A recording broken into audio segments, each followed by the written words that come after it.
welcome to Leadership Conversation with JD Modede. I'm Nomsa Thelma Machabango, and I have the privilege to be speaking to him today about leadership.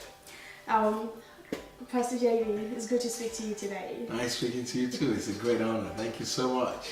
So to start us off, tell us, what is leadership? What is leadership?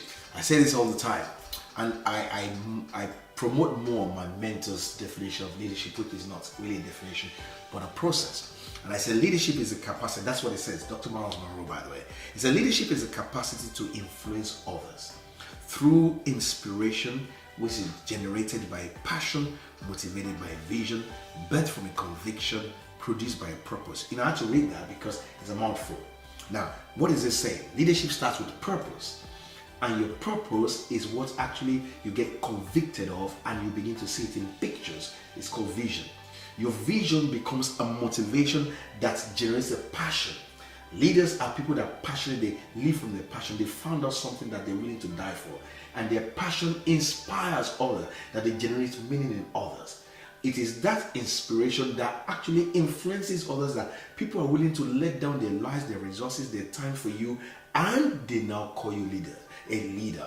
So leadership is not a pursuit, really is a result. In fact, it's the people that call you a leader. So you don't wake up one morning and say, I want to become a leader. Now, JD Modede says this, that leadership is the discovery of self and impacting your world with your discovered self. That means everything that you do in that definition is the process of self-discovery, really. And this is where our leadership is born. But it starts with the discovery of purpose. Where purpose is not known, then abnormal abuse becomes the order of the day. Bill Gates put it this way. He said in the 21st century, or the century ahead, he said leaders are people that empower others. So leaders are people that actually empower others to discover themselves. Or another person said, Warren Bennis, he said leadership is the ability to take a vision and make it into reality. Another person said leadership is anyone that commands followership, which is true. If you discover purpose always commands followership of people, because people are looking for meaning all the time. You know, and that's just a few touch on what leadership really means. Leadership is responsibility. Well, from what we have witnessed about you, you have truly become a leader, as a keynote speaker around the nation, and around, especially the US and here. What have you, let's talk about the leaders within this nation and America. A lot of people seem to have lost faith in their vision because they don't seem to be producing what they promised before they got into the role. What is going on with the leaders of our nation and the US as well, because you travel there quite a lot? Okay, now we're looking at political leadership, political leaders right now. You see, I always say that a political leader, or a politician rather, is not by default a leader. Wow. That's a very, very, a big chunk to take in. A politician lives to win another election. So they will make you promises. And you see, they've so mastered the needs of people. They promise you water, they promise you clothing, they promise you money, they promise you new jobs. And it's the same thing every politician comes to tell you all the time. And they still are able to win the minds of the people. But life is a whole lot more than that. We need political leaders who will use the forum of democracy to transit into the function and the role of a leader. Now, a leader needs to be visionary. Your leadership is actually becomes true and becomes positive when it starts with a vision. A vision, a noble cause that is worthy to make everybody wants to follow you. A noble cause that people see and they're inspired. They actually find meaning in it. They see their lives being important. They see it's taking them from the known, which is dysfunctional, but taking them to a better place that you have told them. They don't know the place, but they're willing to follow you to go there. Now, once the people follow your influence there, you must make sure you take them there, because eventually it's going to be revealed in the context of your leadership. And that is why we need true leaders again that are visionary and take us to a better place. That means every day you're drawing a map, every day that we call you a leader, you must be making a difference in our lives, in our community, in the context of where your leadership is operating. But today is a different story. Most of our political leaders have no integrity, and you now find that they're professional manipulators, really. Wow. A lot of politicians are professional manipulators, and we need, the people need to open their eyes and understand that, the things that they're telling us, it's a lie, and decide to change that. Oh wow. Yeah. That is powerful. Now, when we let's talk about the next generation, because you are a father, and not only are you a spiritual father, you're a biological father. Yeah. When you think about your children in the next 20 years, 30 years, what kind of leadership do you want to see? Do you want them to grow under? You see, and I think that's a very, very classic question, because true leadership must, number one, empower others all around. You don't create a community, a nation, or an organization of a leader and subjects. You create an atmosphere of responsibility all around you. That means you create a place or an organization, a country of leaders, building a nation of leaders, building a family of leaders, making sure everyone is made accountable and responsible for the action. So literally, I want to make sure that, the things I do today, I make sure that my children are able to observe it. That means mentoring must be in place. I make sure that I give my children a sense of purpose. I make sure that I'm able to be observed by them. They're able to learn from me as an example, as a role model. So the things I'm doing today, I make sure that my children know about it. And I actually challenge the quality person that is inside of them to come out as well. So I don't just give them handouts. A lot of people today, they get their children in a place whereby they will never discover themselves, because they spoil them so much. And the children, so they have to think.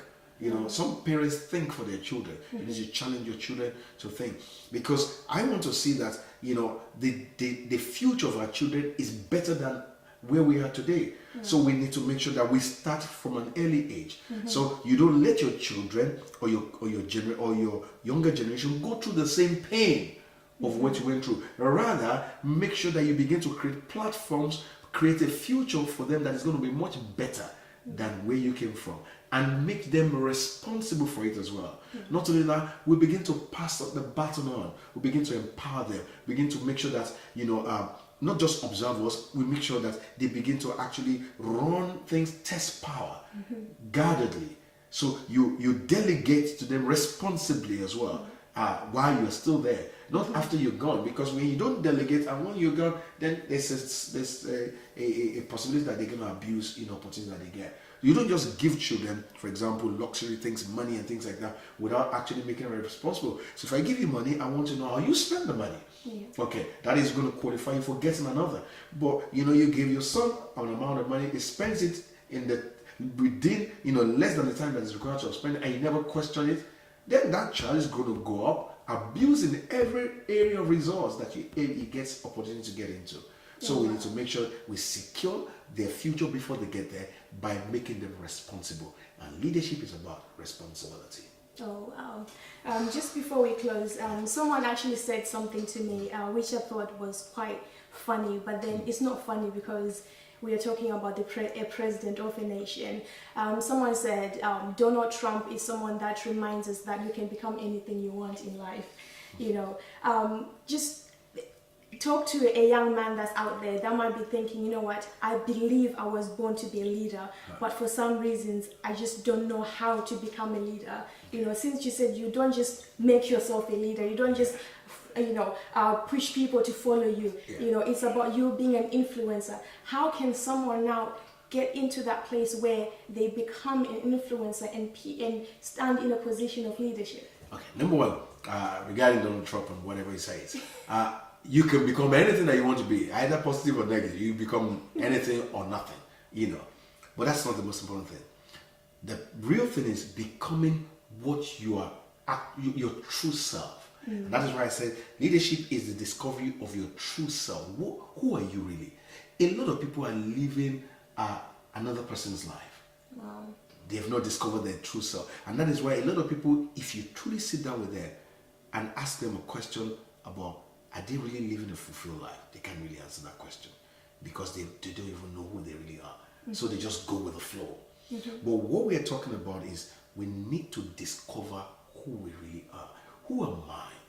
I have you discovered yourself? Because when you discover yourself, then you begin to have a sense of purpose to what you're supposed to serve to your world. You begin to see yourself that if I don't do what I'm supposed to do, then I will be a generational thief or robbing my generation of what they're supposed to experience or the impact I'm supposed to make. So the place that you begin from is discovery of who you are. 5 main questions, my mentor many years taught me or to continue to ask myself and ask others is: number one, who are you? It's a question of identity. In our world today, we have an identity crisis. Number 2 is where you're from. Because when you begin to know your source, that's the question of source, you begin to have an idea of who you really are. Because your source defines your identity. Number 3 is, why am I here? It's a question of purpose. Because where purpose is not known, abuse becomes the order of the day. A lot of people find themselves in different places: political leadership, business leadership, in forums, and they don't know the reason, so they just abuse, misuse, manipulate, and make a mess of the place. The number 4 question is, what can I do? It's the question of potential. Whatever you've done so far is no more a potential. Potential is the stretch that you can make that you've not made. It's the height you can go to, but you've not. So, and we are created with potent ability. There's so much that we can do, but we have not done yet. So, and every time you understand where you're from, you begin to actually have a sense of, how much you can do, but you've not done yet. And last question is, where am I going? It's a question of destination. Because your journey in life is defined by the destination. If you start a journey without the destination first ahead, your journey will be meaningless. And leadership is defined by destination, because destination and purpose literally work together. The purpose of the thing is the destiny of the thing as well. So where are we going? Where are we going as a company? Where are we going as a nation? Where are we going as a family? Where are we going as a person? Where is your life really going? Some people, their life is not going anywhere. They're just going with the flow. And that means your life has no leadership. So it's very, very important that we go through the process of self-discovery, and you actually discover your true leadership, or the result of that will be leadership. And that's my take on the subject of leadership. Wow. Well, leadership definitely is something that affects our daily lives. And like you mentioned before, political leaders. Yes. If you were given 5 minutes audience with a politician, what would you say to them? Oh my God. 5 minutes audience with a politician. The number 1 thing I'm going to ask a politician is, number 1, why are you in politics? What's the purpose? You got to tell me, what are you willing to do? Because I believe that for you to go into politics, that means you're willing to serve the people. Okay, now if you tell me you're willing to serve the people, now I'll tell you, what's the vision? Where are you taking the people to?